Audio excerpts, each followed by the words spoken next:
랍비들이 사람들에게 하나님의 심판을 가르칠 때 종종 이런 말을 사용했다고 합니다. 하나님은 두 개의 저울을 가지고 계십니다. 하나는 정의의 저울이며 또 하나는 자비의 저울입니다. 이렇게 하나님의 심판을 가르쳤다고 합니다. 여러분 무슨 말인 것 같습니까? 이런 말이죠. 우리가 누군가에게 자비를 베풀면 하나님은 그 사람에게 자비로운 심판을 행하실 것이고, 그러나 누군가에게 우리가 자비를 베풀지 않는다면 하나님은 우리에게 정의로, 공의로 심판하신다라고 가르쳤다라는 겁니다. 달리 말하면 이런 말이죠. 우리가 누군가에게 어떤 태도를 가졌느냐에 따라서 그 기준으로 하나님은 나를 심판하신다. 이렇게 하나님의 심판을 가르쳤다고 합니다. 오늘 본문 역시 마찬가지 이야기를 합니다. 우리들이 다른 사람을 어떻게 대우했느냐에 따라서 같은 대우를 받게 될 것이다. 이렇게 말하고 있습니다. 그러므로 오늘 말씀을 통해서 우리가 누군가를, 특별히 무엇인가를 잘못하는 사람에게 우리는 어떻게 태도해야 하며 그리스도인은 어떤 사람이 되어야 하는가라는 부분을 가지고 함께 말씀을 나누려고 합니다. 오늘 본문은 예수님이 제자들에게 하신 말씀입니다. 뭐라고 말씀하신 것 같습니까? 비판하지 말라, 그리하면 너희가 비판을 받지 않을 것이요. 정죄하지 말라, 그리하면 너희가 정죄받지 않을 것이요. 용서하라, 그리하면 너희가 용서받을 것이요. 또 38절 중하반절에 너희가 헤아리는 그 헤아림으로 너희도 헤아림을 도로 받을 것이니라 라고 말을 합니다. 여러분 몇 가지 단어만 좀 기억하십시오. 첫 번째는 무엇하지 말라고 말합니까? 비판하지 말라는 겁니다. 여기서 말하는 비판은 개인적인 평가입니다. 나 혼자 내 속 마음으로 아니 저 사람 왜 저래? 라고 하는 그걸 비판이라고 말하는 겁니다. 그 다음에 나오는 단어는 뭡니까? 뭐 하지 말랍니까? 정죄하지 말라는 겁니다. 이거는 개인의 문제가 아닙니다. 이거는 적어도 두 사람 이상이 어떤 누군가를 향해서 저 사람은 잘못했어, 나쁜 사람이야 라고 두 사람 이상 합의하에 동일한 생각을 가지는 것, 그게 정죄라는 겁니다.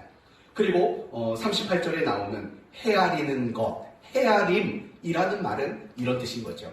그 사람이 얼마나 심각한 죄인인가를 평가하는 것을 말하는 겁니다.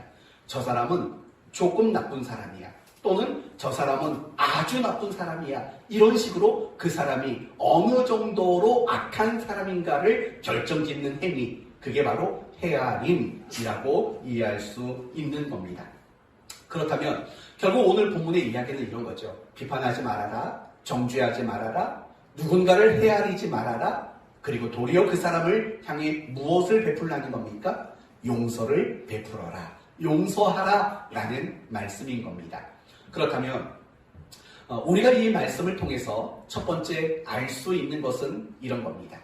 세상에는 완전한 사람은 있을 수 없다라는 거예요. 어떻습니까? 세상에는 완전한 사람이 있을까요? 결코 그럴 수 없습니다. 세상에 그 누구라도 완전한 사람은 존재하지 않습니다. 여러분 이렇게 생각해 보시면 됩니다. 지금 예수님께서는 제자들에게 말합니다. 비판하지 마라, 정죄하지 마라, 헤아리지 마라, 그리고 용서해라. 이렇게 말하시는 근본적인 이유는 너무나도 명확합니다. 세상에 완전한 사람이 없기 때문입니다. 만약에 세상에 완전한 사람들이 있다면, 아니 세상 사람들이 완전하다면 비판하지 말라는 것은 의미 없는 말입니다. 정죄하지 말고 헤아리지 말아라 라는 말도 사실은 필요가 없는 말입니다. 용서해 주어라 라는 권면도 더 이상 우리에게 있어서는 안 되는 그런 말일 뿐인 겁니다. 그러나 세상에 살아가는 모든 사람들은 결코 완전하지 않습니다. 그래서 언제든지 비판받을 만한 일을 할 수밖에 없고, 언제든지 정죄받을 만한 모습일 수밖에 없고, 언제든지 헤아림을 당할 수밖에 없는 그런 행동을 하게 됩니다. 늘 용서를 필요로 하는 이런 모습으로 살아가는 게 결국 세상의 모든 사람인 겁니다. 그래서 예수님이 말씀하신 거죠. 비판하지 마라. 정죄하지 마라. 헤아리지 마라. 그리고 용서해라. 세상의 모든 사람들이 완전하지 않기 때문에 그렇습니다. 그러나 이 말은 우리에게 이렇게 들려져야 합니다. 세상에는 완전한 신자도 없다라고 들려져야 합니다.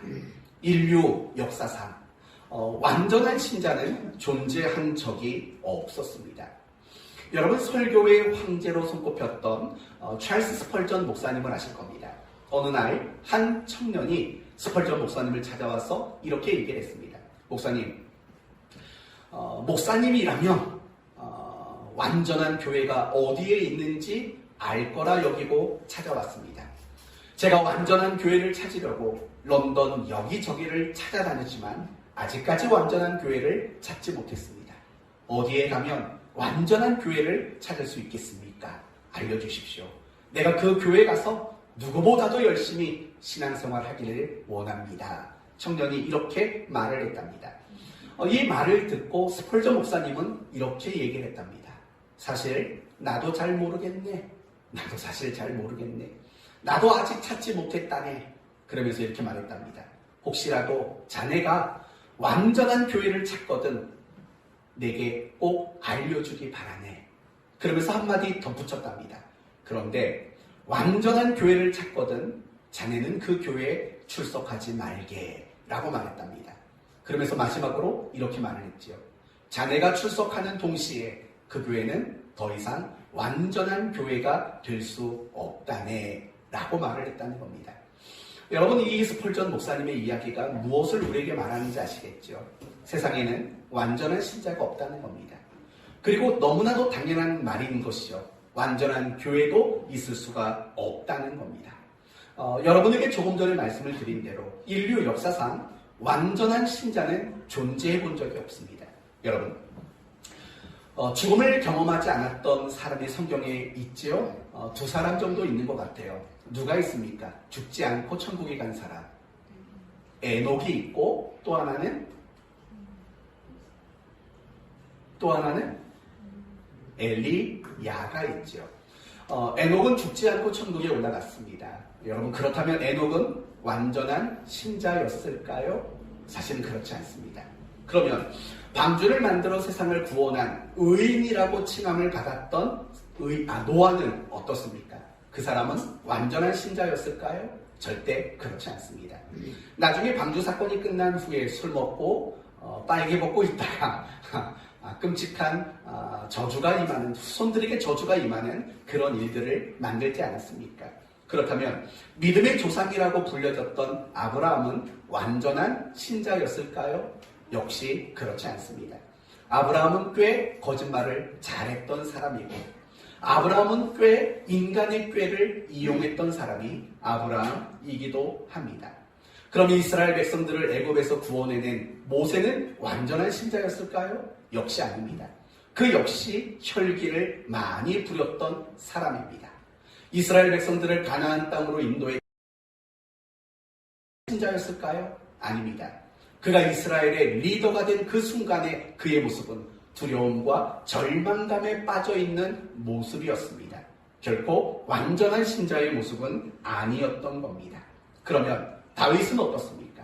다윗은 모든 왕들을 평가하는 기준이 되었던 사람이고 하나님과 마음이 합한 자라고 여김을 받았던 사람입니다.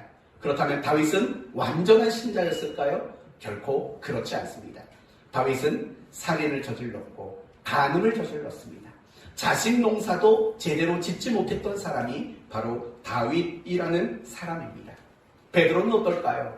주는 그리스도시요 살아계신 하나님의 아들입니다 라고 고백하고 예수님이 베드로에게 내 위에 교회를 세우겠다 엄청난 말을 해주신 장본인이 베드로입니다.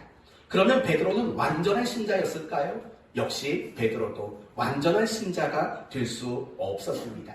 예수님을 3번 모른다고 부인하고 도망친 사람이기 때문에 그렇습니다. 그러면 사도 바울은 어떨까요? 신약 성경 13권에서 14권을 집필한 사람입니다. 그리고 1차, 2차, 3차 전도 여행을 통해서 여러 지역에 교회를 세우고 많은 사람들을 하나님께로 인도한 귀한 사역을 감당했던 사람입니다. 심지어 천국까지 경험해 본 사람입니다. 그러면 바울은 완전한 신자였을까요? 역시 그렇지 않습니다. 제가 여러분에게 지금 말하는 의도가 뭔지 아십니까? 이 세상에 존재하는 그 어떤 신자도 세상에는 완전한 신자가 없습니다. 그래서 성경이 우리 모두에게 늘 강조하고 있는 덕목이 뭡니까? 바로 사랑이라는 겁니다. 여러분이 잘 아시는 고린도전서 13장 13절 말씀, 그런즉 믿음, 소망, 사랑. 그거 좀 안다고 이제 큰 소리가 나오네요. 믿음, 소망, 사랑. 그 중에 제일은 사랑이라. 여러분, 믿음, 소망, 사랑 그 중에 제일이 사랑인 이유가 뭘까요? 바로 이런 뜻이죠. 모든 사람에게 가장 절실히 필요한 것, 그것은 사랑이라는 겁니다. 왜 사랑이 가장 절실히 필요합니까? 완전하지 못하기 때문입니다. 언제든 비판받을 만한 모습, 언제든 정죄당할 만한 모습, 언제든 헤아림을 당할 만한 모습, 늘 용서가 필요한 모습으로 살아가는 우리이기 때문에 그렇습니다. 이처럼 완전한 신자는 존재하지 않습니다. 그래서 예수님은 비판하지 말라, 정죄하지 말라, 헤아리지 말라, 용서하라 말씀하는 거죠. 더 나아가서 완전한 교회도 존재할 수 없는 겁니다.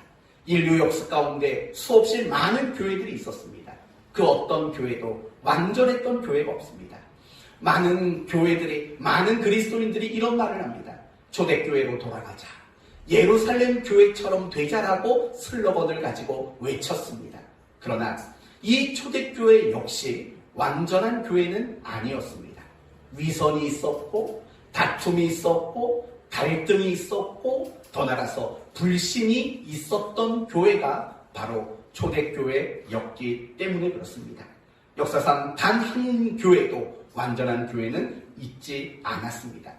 그 밖에도 성경에 나오는 많은 교회들이 있습니다. 로마에 있는 교회, 골로새 교회, 갈라디아 교회, 에베소 교회, 빌립보 교회, 많은 교회들이 등장하지 않습니까? 그 어떤 교회도 완전한 교회는 없었습니다. 만약에 완전한 교회가 있었다면 로마서는 없었을 겁니다. 갈라디아서도 없었을 겁니다. 에베소서나 빌립보서도 없었을 겁니다. 그들이 완전하지 못했기 때문에 갈라디아서가, 빌립보서가, 고린도서가, 디모데서가 이런 서신서들이 등장할 수밖에 없는 거죠. 이 땅에는 완전한 교회가 없다라는 겁니다. 저는 여러분에게 너무나도 단순하고 간단한 이야기를 했습니다. 세상에는 완전한 사람이 없다. 완전한 신자가 없다. 완전한 교회도 없다라는 이야기를 여러분에게 드렸습니다. 여러분에게 묻습니다. 그 사실을 여러분은 인정하십니까? 다시 정확히 물어볼게요. 완전한 신자가 없다는 것을 인정하십니까? 완전한 교회가 없다는 것을 인정하십니까? 정말입니까? 에이, 진짜 정말이세요? 확인해 봅시다. 그러면 여러분이 신앙생활을 하면서 가장 힘들다고 느꼈던 순간은 언제입니까? 여러분이 신앙생활을 하면서 가장 시험에 들었던 순간들은 언제입니까? 혹시 이런 거 아닙니까? 목사님이 왜 그래? 교회가 왜 이래? 가만히 한번 생각해 보십시오.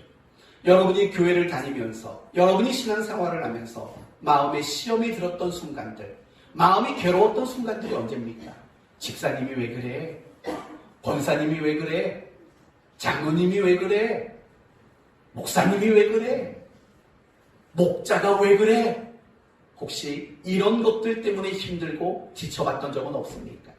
여러분이 교회 생활을 하면서 교회의 어떤 결정하는 것과 교회가 어떤 모습을 나타낼 때 교회가 왜 이래? 라고 실망하고 또는 시험에 든 적이 혹시 없으십니까? 분명히 우리는 그런 순간들이 있었습니다. 그렇다면 내가 정말 완전한 신자가 없고 완전한 교회가 없다는 사실을 과연 나는 정말 인정하고 있는 걸까요? 물론 우리의 머리로는 완전한 신자와 완전한 교회가 없다는 사실을 인정합니다. 그러나 우리는 현실적으로는 그런 걸 기대하는 겁니다. 성도라면, 목사라면, 권사, 장로라면, 또 교회라면 이래야지라고 하는 기대와 바램이라는 게 있다는 겁니다.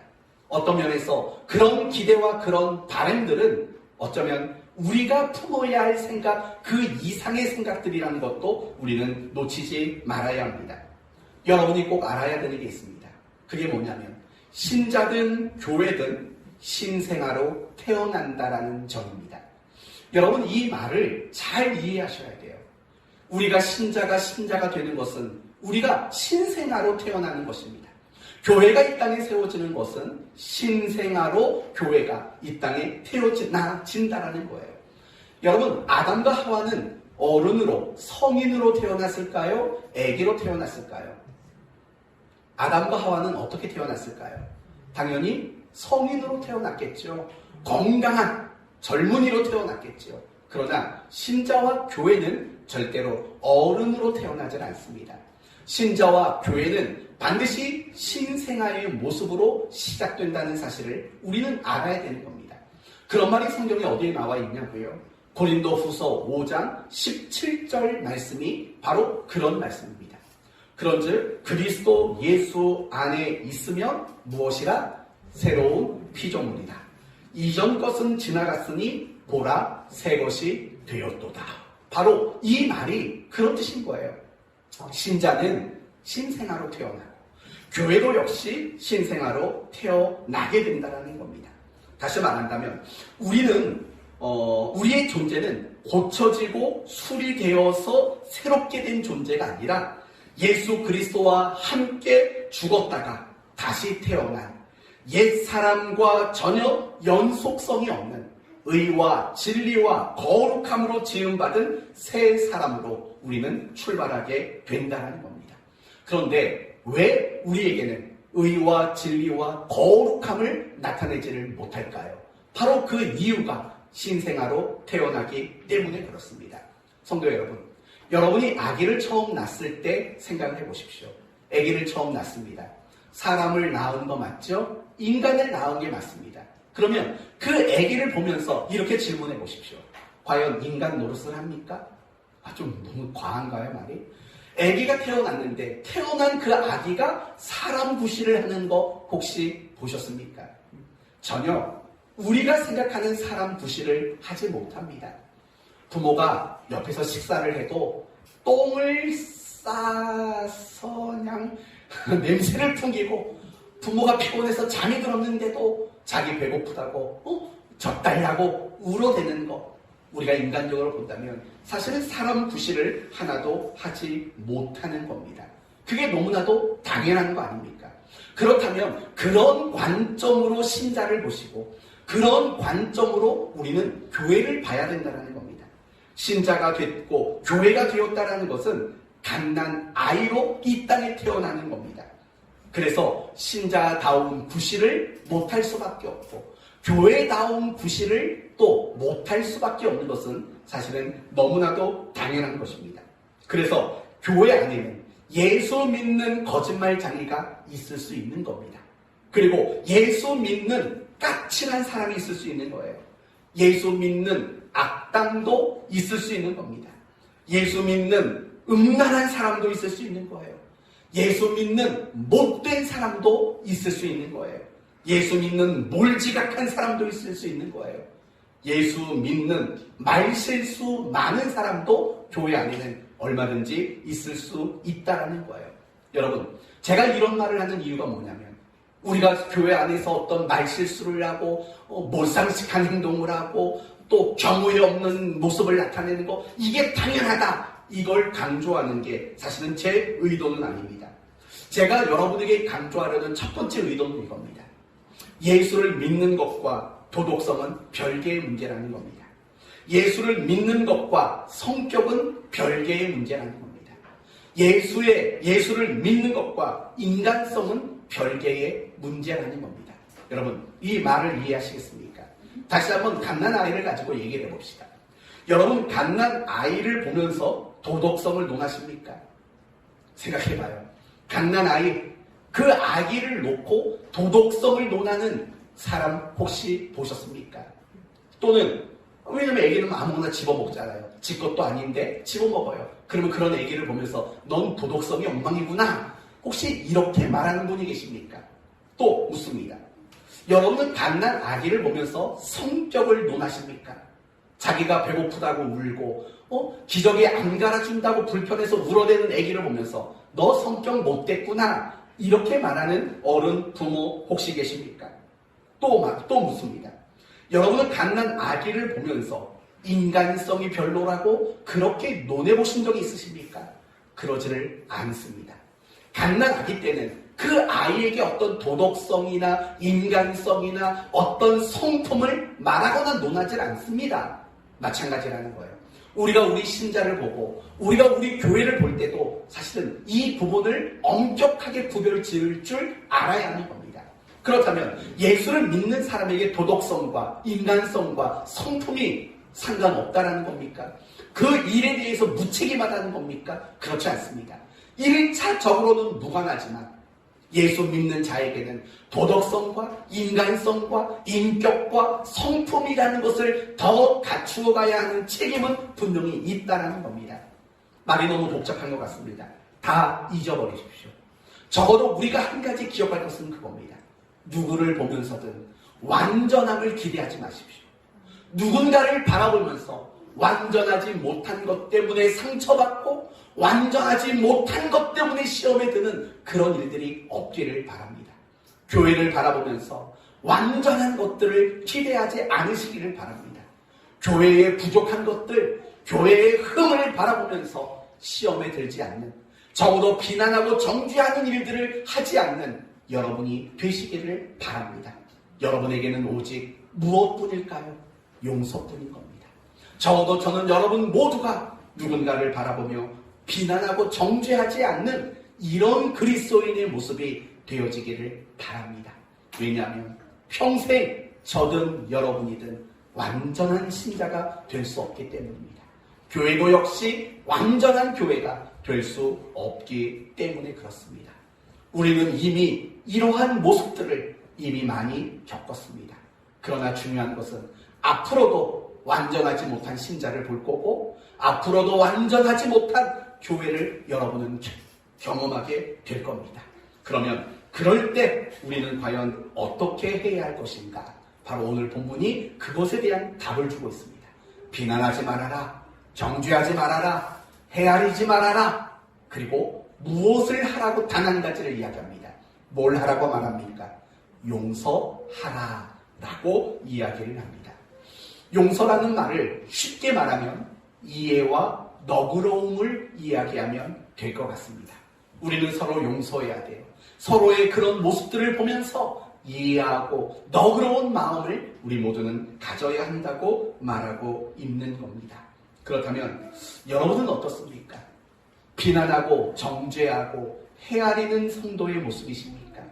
아니면 용서하고 이해하고 너그럽게 상대방을 대하는 사람이십니까? 혹시 여러분과 되지 않는 사람이 마음속에 남겨져 있지는 않습니까? 아직 용서가 안 되고 아직 내 마음 가운데 내 나쁜 감정들이 해결되지 않은 그런 누군가는 혹시 없으십니까?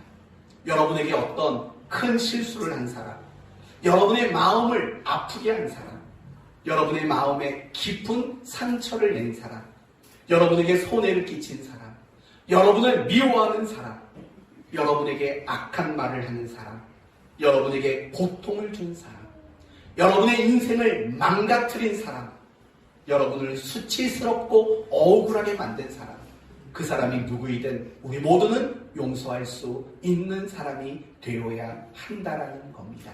사랑하는 성도 여러분, 저는 여러분 모두가 용서하는 사람이 되었으면 좋겠습니다. 혹시 이렇게 물으시겠습니까? 어떻게 내가 왜 용서해야 됩니까?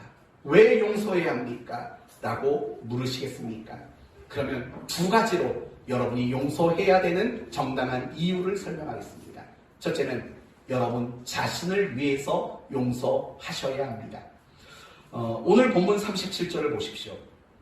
마지막에 보면 용서하라. 그리하면 너희가 뭐를 받는답니까? 용서를 받는답니다.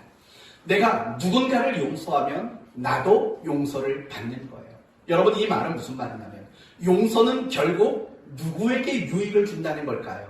내 자신에게. 맞아요. 내 자신에게. 나에게 유익을 가져다 준다는 거예요. 잠언서 19장 11절에는 이런 말씀이 나와요. 노하기를 더디하는 것이 사람의 슬기요, 허물을 용서하는 것이 자기의, 이거 맞추시는 분 빵 하나 더 드릴게요. 자기의 뭘까요? 누군가를 용서하는 것. 뭐죠? 다시 말할게요. 노하기를 더디하는 것은 사람의 슬기요, 허물을 용서하는 것은 자기의 두 글자예요. 은혜? 유익? 뭘까요? 이응 기억이에요. 초성게임 이응 기억. 이응 기억. 근데 꼭 이런 질문을 하면 다 이렇게 눈을 하늘 쳐다보는지 몰라요. 뭘까요? 자기의 무엇이다? 영광이다. 왕고사님 빵 더 가져가십시오. 박수까지 쳐줄 일은 없고요. 중요한 건 그런 거예요. 결국 내가 누군가의 허물을 용서하는 것은 자기 영광이래요. 이 말은 누군가를 용서하는 것이 결국에는 자기에게 무엇을 가져다 주는 걸까요? 유익을 가져다 주는 거다. 그렇게 이야기하죠. 그래서 어떤 사람은요 이렇게 말을 해요. 용서란 가장 이기적인 사랑이다. 이렇게 얘기를 해요. 가장 이기적인 사랑. 참 앞뒤가 안 맞는 말 같잖아요. 왜냐하면 사랑이라는 것은 이타적인 것이라고 생각을 하는데 이렇게 말하거든요. 이기적인 사랑이래요.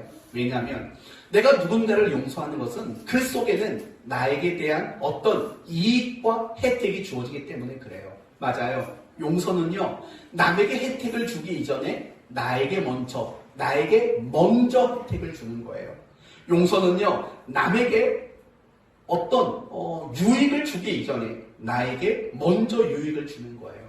용서는요 남을 살리기 이전에 사실은 내가 먼저 살아나는 게 사실은 용서이기 때문에 그래요.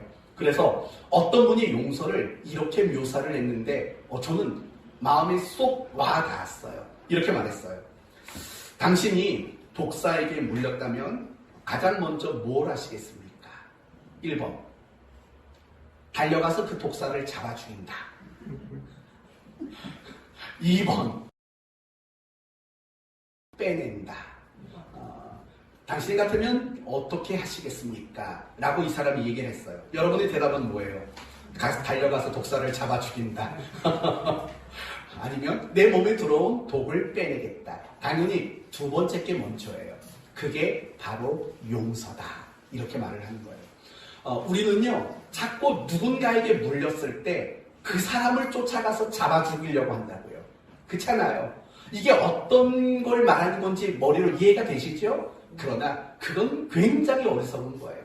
내가 독사에게 물렸다면 가서 그 독사를 잡아 죽이는 게 먼저가 아니죠. 내 몸에 있는 독을 빼내는 게 먼저인 거죠. 그게 뭐라고요? 그게 바로 용서라는 거예요. 많은 사람들이 우리 안에 상처, 아픔이라는 독을 주입한다고요.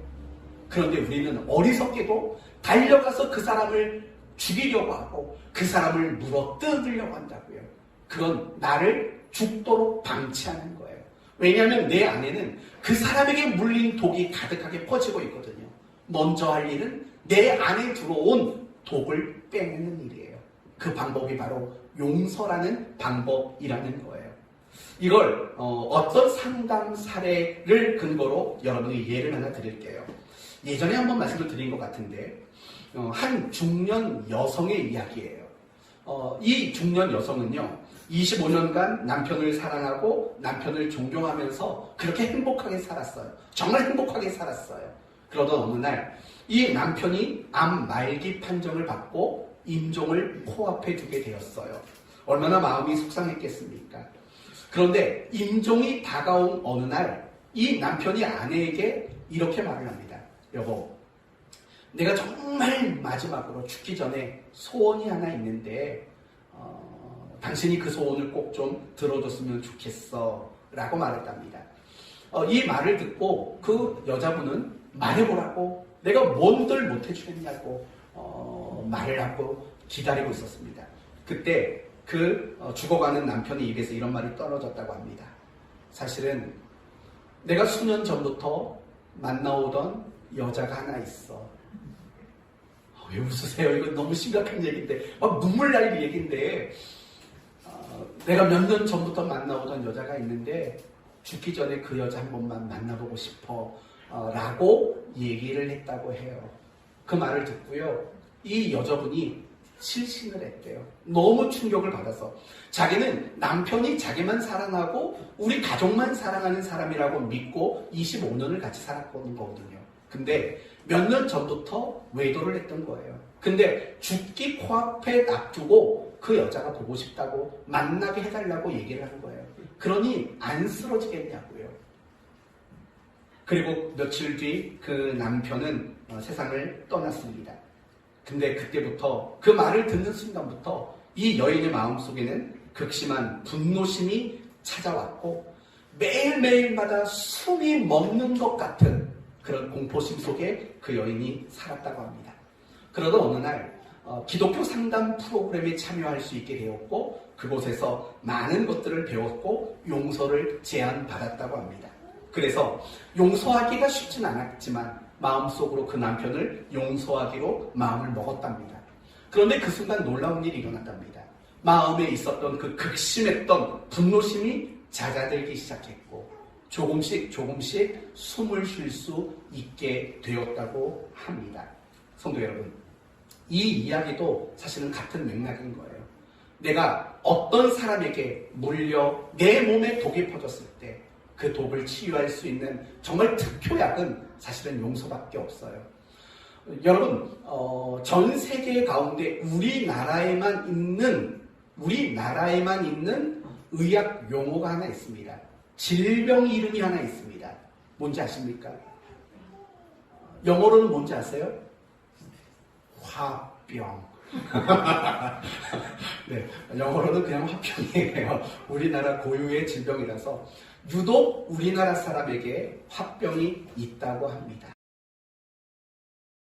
정말 화병이 많대요. 어쩌면 여러분 가운데도요, 화병에 있는 사람이 있을지 몰라요. 화병까지는 아닐지 모르지만 정말 내 마음을 짓누르는 아픔과 상처, 극심한 상처를 마음에 품고 살아가는 그런 우리 이웃들이 사실은 얼마나 많이 있는지 몰라요. 마음속에 상처받는 것 때문에 미움과 증오와 분노, 정말 그런 것들을 품고 매일매일 정말 이 답답한 심정을 가지고 우울한 마음을 가지고 그렇게 살아가는 사람들이 사실은 너무 많이 있어요.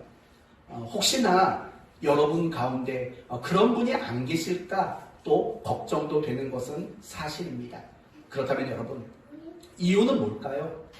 왜 우리는 지난 수십 년 전에 있었던 그 상처를 여전히 품고 그 상처 때문에 분노하고 아파하고 우리가 그렇게 살아가는 이유가 뭘까요? 저는 그 이유는 너무 간단하다고 생각합니다. 우리가 용서하지 않았기 때문입니다. 내게 아픔과 상처를 준 그 사람을 용서하지 않았기 때문에 우리는 여전히 그 독을 품은 채 살아갈 수밖에 없는 그런 모습으로 우리는 살아간다고 생각합니다. 혹여나 여러분 가운데 지난날의 아픔과 상처 때문에 아직도 분노심이 치밀어 오르는 그런 분들이 계시다면 그 분을, 그 사람을, 그 일을 진심으로 용서할 수 있는 여러분 모두가 되셨으면 좋겠습니다. 다윗이라는 사람을 한번 생각해 보셔야 됩니다. 여러분, 다윗은 사울 왕에게 굉장히 많은 상처를 받았을 거라고 저는 생각이 듭니다. 왜 그렇습니까? 사울이 아주 험악한 말을 많이 했잖아요. 심지어 다윗을 향해 칼을 던지고 창을 던진 게 한두 번이 아니잖아요. 그런 다윗을 죽이려고 자객을 보낸 것도 한두 번이 아니잖아요. 도망친 다윗을 죽이려고 군사를 이끌고 다니면서 여러 차례 다윗을 해하려고 했잖아요. 여러분, 속에 살아간다면 얼마나 마음이 괴롭겠냐고요. 상처가 얼마나 많겠냐고요. 그러나 다윗은요, 그 상처 때문에 그 마음에 질병 가운데 살질 않았어요. 그런 상처받는 상황들이 많았음에도 불구하고 삶이 지치지 않고 삶이 병들지 않았다고요. 이유가 뭔지 아세요? 그럴 때마다 그런 사울 왕을 무엇했기 때문일까요? 진심으로 용서했기 때문이라는 거예요. 상처를 안 받은 게 아니라 수없이 많은 상처를 받았지만 그 상처를 받을 때마다 그를 용서하는 모습들, 그것이 그 다윗의 인생이 상처로 병들지 않고 그 상처로 무너지지 않는, 지치지 않는 인생을 살아가도록 만든 방법이었다는 것입니다. 저는 여러분 모두가 이 특효약을 먹을 수 있기를 바랍니다. 누군가를 용서하셔야 돼요. 아직 진심으로 용서하지 않아서 여러분의 마음을 괴롭게 만드는 사람이 있다면, 그때 그 일을 생각하면 아직도 그때처럼 치밀어 오르는 우라가 솟구치고 있다면 여러분은 괴로운 인생을 살아가는 거라고요. 그 사람을 용서하셔야 돼요. 용서하는 것이 여러분에게 너무 큰 유익을 가져다 주는 거예요. 그래서 우리는 용서해야 되는 거죠. 두 번째는, 우리가 용서하는 것은 사실은 의무이고 책임이기 때문에 그래요. 왜 그렇습니까? 우리가 하나님 앞에 용서받을 수 없는 모든 죄악들을 다 용서받았기 때문에 그래요. 우리의 원죄, 우리가 예수 믿기 전에 지었던 죄악들, 예수 믿고 여전히 짓고 있는, 더 나아가서 앞으로도 지을 수밖에 없는 죄악들까지도 우리 모두는 용서를 받았습니다. 그러나 우리가 용서받은 것은요, 하나님에게만 용서받은 거 아니에요. 가만히 생각해봐요. 제가 딸을 키우다 보니까요, 제가 그런 생각이 들더라고요. 저는요, 하나님에게만 용서받으며 살아왔다라고 생각을 했어요. 그런데 그게 아니더라고요. 인생을 사는 많은 과거들을 뒤돌아보면요, 수없이 많은 사람들이 나를 용서해 주었더라고요. 여러분 혹시 그런 걸 깨달아 보셨나요? 여러분의 배우자가 여러분을 얼마나 많이 용서해 줬는지 알고 계신가요? 여러분의 부모가 여러분을 얼마나 많이 용서해 줬는가 여러분 깨달아 보신 적 있나요? 저희 딸을 키우다 보니까요, 뭔가 잘못할 때가 왜 없겠어요? 하루에도 수십 번씩 잘못을 하죠. 그렇다고 우리 딸이 못된 애가 아니죠. 아무튼 잘못을 한다고요. 그럴 때마다 알았어, 이해할게, 알았어, 다시는 그러지 마, 이런 말들을 하루에도 여러 번 한다고요. 그런 제 모습을 보면서, 그러면 내가 어렸을 때에도 부모가 나를 그렇게 많이 하루에도 여러 번 나를 용서해 주셨구나. 내가 인생을 살면서 내 친구들이 나를 얼마나 많이 용서했을 것이고, 나의 스승들이 나를 얼마나 많이 용서했을까. 나를 양육했던 교육자들이, 목회자들이 나를 얼마나 많이 용서했을까. 이런 생각이 들더라고요. 맞지 않나요? 맞아요. 우리는 하나님에게 용서받은 것은 당연지사고 당연한 거고, 우리가 수없이 많은 우리의 이웃들에게 얼마나 많은 용서를 받았는지 몰라요. 그렇다면 여러분, 내가 그렇게 용서받았다면 이제는 서로를 용서하는 것은 의무이고 책임이고 당연한 일인 것은 너무 분명한 일 아닐까요? 특히 하나님께서 우리에게 주시고 우리가 그 무엇인가를 받았다면 그건 다 사명이라는 걸 알고 계시잖아요. 여러분, 우리가 왜 복음을 전하고 우리가 왜 전도해야 됩니까?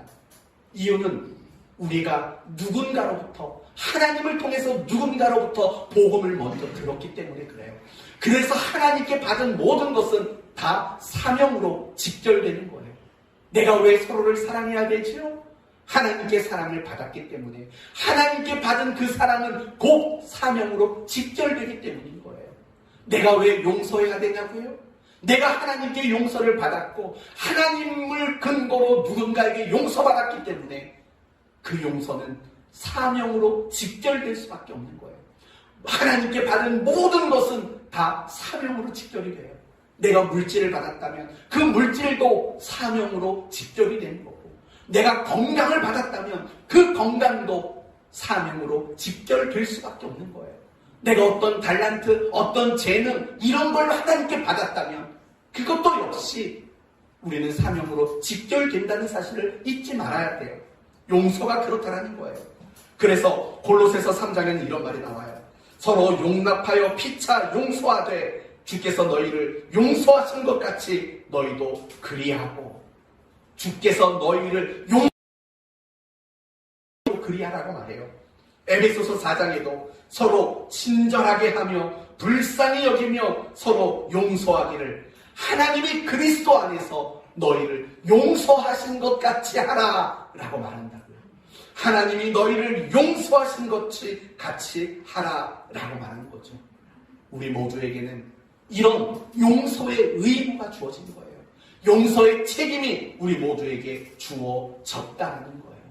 그래서 우리 모두는요, 누군가를 용서해야 되는 당위성을 우리 모두는 가지게 된다는 거예요. 성도 여러분, 하나님의 자녀, 그리스도인에게 나타나는 가장 두드러진 특징 중 하나가 결국 무엇일 수밖에 없냐면 용서일 수밖에 없는 거예요. 용서일 수밖에 없다고요. 그 사람의 신앙의 수준은 뭘 보면 알 수 있느냐? 얼마나 용서할 수 있느냐? 얼마나 용서하는 사람이냐? 그걸 보면 그 사람의 신앙의 수준을 알 수 있는 거예요. 여러분, 성경에 나오는 많은 믿음의 인물들을 보세요. 많은 믿음의 사람들을 보세요. 요셉, 모세, 다윗, 스데반, 예수님, 이들의 한결같은 공통점은 뭡니까? 참 믿음이 뛰어난 사람들이었다는 거예요. 그리고 그렇게 믿음이 뛰어났던 사람들에게 나타나는 특징들은 어김없이 무엇이었을까요? 용서였다라는 거예요. 용서. 용서의 수준이 결국은 우리의 신앙과 믿음의 수준일 수밖에 없다라는 걸 우리는 놓치지 말아야 돼요. 사랑하는 성도 여러분, 그러므로 우리가 용서하지 않는다는 것은 나는 용서받은 적 없습니다 라고 부인하는 것과 마찬가지고, 내가 용서하지 않는 것은 나는 그리스도인이 아닙니다 라고 스스로 고백하는 것일 수밖에 없는 거예요. 아까 말했던 찰스 스펄전 목사님이 이렇게 말했어요. 주기도문 가운데 오늘날 우리가 우리에게 죄 지은 자를 용서하는 것처럼 우리의 죄를 사하여 주옵소서 라는 이 대목을 설교할 때 스펄전 목사님은 이렇게 말했어요. 여러분이 용서하지 않은 채 이 주기도문의 이 구절을 암송하신다면, 고백하신다면 여러분은 스스로 사형 판결문을 외치는 것과 다르지 않습니다 라고 말하는 거죠. 당연한 거 아닐까요? 내가 누군가의 죄를 사하여 준 것처럼 나를 용서해달라고 말하는 것은 반대로 말하면 뭐죠? 내가 누군가를 용서하지 않으면 절대로 나를 뭐하지 말라는 겁니까? 용서해주지 말라는 고백이 되는 것이기 때문이라는 거예요. 사랑하는 성도 여러분, 하나님은 우리에게 특별한 지위를 얻게 하셨어요. 하나님의 자녀라는 지위를 얻게 하셨어요. 그러나 잊지 마세요. 심판하는 지위까지 우리에게 주신 적이 없어요. 누군가를 비난하고 정죄하는 자격과 권리를 우리에게 주신 적이 없어요. 우리가 비난하고 정죄하는 것은 우리 권한 밖의 일이라고요. 하나님이 우리에게 주신 권한은 오직 한 가지, 서로를 사랑하고 서로를 용서하는 권한, 그거 말고는 비판과 정죄라는 권한을 우리에게 주신 적이 없다라는 거예요. 사랑하는 성도 여러분, 여러분 자신을 위해서라도 용서하십시오. 그리고 더 나아가서 여러분이 용서받은 사람으로서 서로를 용서하십시오. 저는 여러분이 용서의 사람이 되었으면 좋겠습니다. 저는 우리 사랑하는 교회 공동체가 용서하는 공동체가 되었으면 좋겠습니다. 서로 이를 악물고 이를 갈지 마십시오. 서로 나쁜 평가를 하지 마세요. 서로 나쁘다고 말하지 마세요. 서로를 용서할 수 있는 그런 공동체가 되기를 예수님의 이름으로 축원드립니다. 오늘 본문은 여기까지로 마칠 수가 없습니다. 제가 가장 오래 들어서 오늘 설교가 제일 어려웠던 것 같습니다. 여러분 입장에서는 아니 이게 뭐가 어려워? 비난하지 말아라. 그러면 너희가 비난 안 받는다. 정죄하지 말아라. 그러면 정죄 안 받는다. 헤아리지 말아라. 그러면 헤아림 안 받는다. 용서해라. 그럼 너희도 용서받을 거다. 이게 뭐가 어려워요, 목사님? 말할 겁니다. 근데 저는 이 말씀이 너무 어려웠어요. 너무 어려워서 오늘 이 설교가 어젯밤 12시에 끝났어요. 딱 12시에 집에 들어가니까 12시 반이었어요. 뭐가 어려웠냐고요? 한번 같이 왜 어려운지 한번 풀어볼까요? 여러분에게 질문해 봅시다. 오늘 본문의 내용이 뭐라고요? 우리가 누군가를 비판하지 않으면 그 누군가가 우리를 뭐하지 않는다고요? 비판하지 않는데요. 꼭 기억해 두세요. 우리가 누군가를 정죄하지 않으면 우리도 누군가에게 정죄를 받지 않는데요. 우리가 누군가를 헤아리지 않으면 누군가도 우리를 헤아리지 않는데요. 우리가 누군가를 용서하면 누군가가 우리를 용서한대요. 믿습니까? 왜 아멘을 하세요? 그럼 되물을게요. 여러분 지금까지 인생을 살면서 내가 그 사람을 비난하지 않았는데 그 사람이 나를 비난한 경험을 해본 적 없으세요? 내가 누군가를 정죄해보지 않았는데 그 사람이 나를 정죄하는 거 들어본 경험이 없으세요? 내가 그 사람을 용서했는데 그 사람은 날 용서하지 않는 걸 경험해 본 적 없으세요? 아니요, 솔직히 얘기해 보세요. 그런 경험이 없으세요? 여러분이 비난 안 했던 그 사람은 여러분을 죽을 때까지 비난 안 하셨어요? 아니라고요. 좀 현실적인 얘기를 해보자고요. 나는 비난 안 했어요. 나는 그 사람 정죄하지 않았어요. 근데 뜻밖에도 그 사람이 나를 비난하고 정죄했다는 소식이 들려온 적이 없냐고요. 나는 저 사람이 그랬을 때 용서했어요. 근데 그 사람은 내가 그랬을 때 용서 안 했어요. 이런 경험이 없냐고요. 이런 경험이 분명히 있다고요. 그러니까 이 말씀이 너무 어려웠던 거예요. 그래서 제가 풀어낸 방법은 이거였어요. 그러면 그 누군가를 바꿔보자. 예를 들면 이거죠. 비판하지 않으면 비판받지 않는다. 그러면 나를 비판하지 않을 사람을 세상 사람이 아닌 다른 사람으로 바꿔보겠다는 거예요. 누구로 바꾸면 될까요? 하나님으로 바꾸면 돼요. 그렇죠? 사람은요, 내가 비판하지 않아도 날 비판해요. 그런데 하나님으로 바꿔봅시다. 내가 다른 사람을 비판하지 않아요. 그럼 하나님은 나를 비판할까요? 안 할까요? 안 해요. 성립이 돼요. 내가 누군가를 정죄하지 않았어요. 하나님도 나를 정죄할까요? 안 할까요? 안 하셔요. 내가 누군가를 용서해요. 그러면 그것처럼 하나님은 나를 용서할까요? 안 할까요? 용서해요. 이렇게 하면 언뜻 이 구절들이 이해가 돼요. 그런데 이 말을 또 뒤집어서 바라보면 이게 또 성립이 안 돼요. 반대로 말해봅시다. 내가 누군가를 비판하면 하나님은 나를 비판할까요? 안 할까요? 해야지 맞는 거죠. 이 구절대로 말한다면. 그러면 내가 누군가를 정죄하면 하나님도 나를 정죄할까요? 안 할까요? 합니다. 내가 누군가를 헤아리면 이해가 안 되는 거죠, 지금. 내가 누군가를 헤아리면 하나님도 나를 막 헤아릴까요? 내가 누군가를 용서하지 않으면 하나님도 나를 용서 안 해줄까요? 잘 생각해봐요. 그러면 36절을 보세요. 35절을 보세요. 35절을 보시면 마지막에 이런 말이 나오죠. 그는부터 보세요. 그는 봤어요? 그는 은혜를 모르는 자와 악한 자에게도 여러분 은혜를 모르는 자는 못돼 처먹은 사람이에요. 그쵸? 못된 사람이잖아요. 그쵸? 악한 자도 역시 나쁜 사람이에요. 그런데 하나님은 의인에게만 인자하시고 자비로우신 분이 아니시래요. 악하고 못돼 먹은 사람에게도 하나님은 인자하시대요. 그쵸? 그럼 다시 물을게요. 내가 남을 비판하면 하나님은 나를 비판할까요? 안 할까요? 내가 남을 정죄하면 하나님도 나를 정죄할까요? 안 할까요? 이게 어려운 말이라고요. 결코 쉽고 간단한 얘기가 아니라고요. 우리는 알아요. 하나님이 어떤 분인지 알아요. 하나님은요, 의인이든 악인에게든 똑같이 햇볕을 주시는 자비로운 분이세요. 하나님은 누구에게나 긍휼한 분이시라고요. 근데 왜 이런 말씀을 하세요? 비판하면 비판 안 할게. 정죄하면 나도 너를 정죄 안 할게. 헤아리지 않으면 나도 너를 안 헤아릴게. 네가 용서하면 나도 용서할게. 하나님이 참 이해하기 어려운 말씀을 하시는 이유가 뭐냐고요, 도대체. 이렇게 말하는 이유는 뭘까요?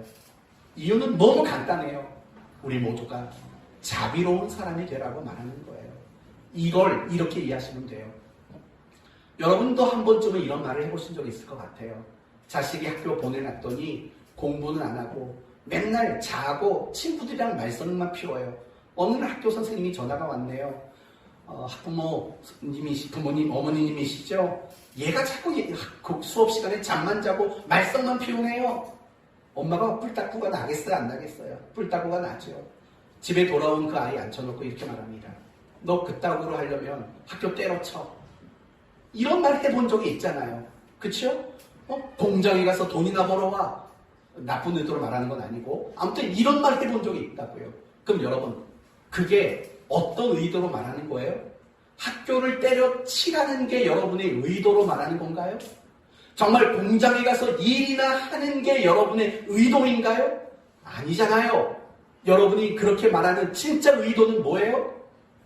정신 차려. 학생이잖아. 미래를 생각하며 지금 최선을 다해서 공부해야지. 그러기를 바란다. 이게 의도인 거잖아요. 마찬가지인 거예요. 너희가 너희 이웃에게 어떻게 태도하느냐를 따지고 내가 너희를 어떻게 할지 결정하겠어. 하나님이 이렇게 말씀하시는 건 결국 우리에게 그걸 말하는 거죠. 똑같이 안 갚아줄 거야. 이걸 말하는 게 아니라 제발 자비로운 사람이 되렴. 내가 악인과 의인들에게 자비한 것처럼 너도 제발 자비로운 사람이 되렴. 이게 바로 오늘 메시지의 결론이라는 거예요. 사랑하는 성도 여러분, 저는 여러분에게 꼭 오늘 이런 숙제를 내리고 싶었어요. 여러분 자신을 좀 점검해 봤으면 좋겠어요. 여러분, 다른 사람에게 어떻게 행동하는지 생각해 봐요. 나는 남들에게 정말 자비롭게 행동을 하고 있는지, 나는 누군가에게 정말 용서라는 잣대를 가지고 대우하고 있는지, 아니면 비난하고 비평하고 이런 잣대를 가지고 있는지 한번 생각해 보자고요. 우리는 너무 자비롭지 않아요. 우리는 자꾸 모든 사람에게 비판과 정죄하는 잣대만 갖다 들이려 된다고요. 그러지 말라고 말하는 거예요. 우리가 하나님께 받은 은혜가 있고 우리가 하나님께 받은 사랑이 있잖아요. 그런데 우리는 늘 다른 사람을 보면서 엄격한 기준을 가지고 그 사람을 평가하고 정죄하는 일을 한다고요. 그러지 말자고요. 자비로운 사람이 되자고요. 하나님이 자비로우신 같이 우리도 자비로운 자가 되자고요. 여러분이 남들을 어떻게 대하는지 오늘 정말 많이 고민해 보세요. 정말 많이 고민해 보세요. 옛날에 제가 저희 딸내미 어떤 동영상을 하나 찍어서 보여준 적이 있어요. 이 아이가 뭔가를 잘못하는 행동이었어요. 이 아이가 뭔가를 잘못했어요. 근데 말을 해도 이해를 못해요. 제가 그 동영상을 보여줬어요. 바로 이해하던데요. 전 마음 같아서는 여러분의 모습들을 다 찍어서 보여주고 싶어요. 여러분이 상대방에게 어떻게 말하는지, 여러분이 상대방에게 어떤 표정이고 어떤 눈빛인지, 여러분이 상대방에게 어떤 행동들을 하고 있는지 다 찍어서 보여주고 싶어요. 나만 모르고 있는 거예요. 내가 얼마나 자비 없는 사람인지 나만 모르고 있다고요. 그래서 여러분에게 오늘 공식적으로 숙제를 내드린다고요. 나는 남들에게 어떻게 태도하는지 정말 부끄러울 정도로 여러분 자신을 점검해 보셔야 돼요. 그리고 정말 깊은 회개를 여러분이 하실 수 있었으면 좋겠어요. 이제 오늘 말씀을 마치겠습니다.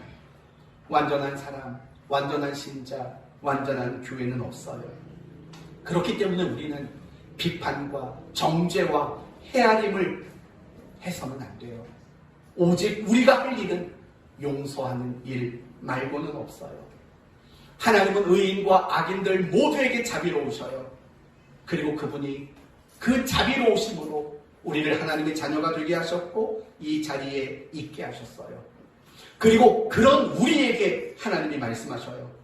너희도 자비로운 자가 되라.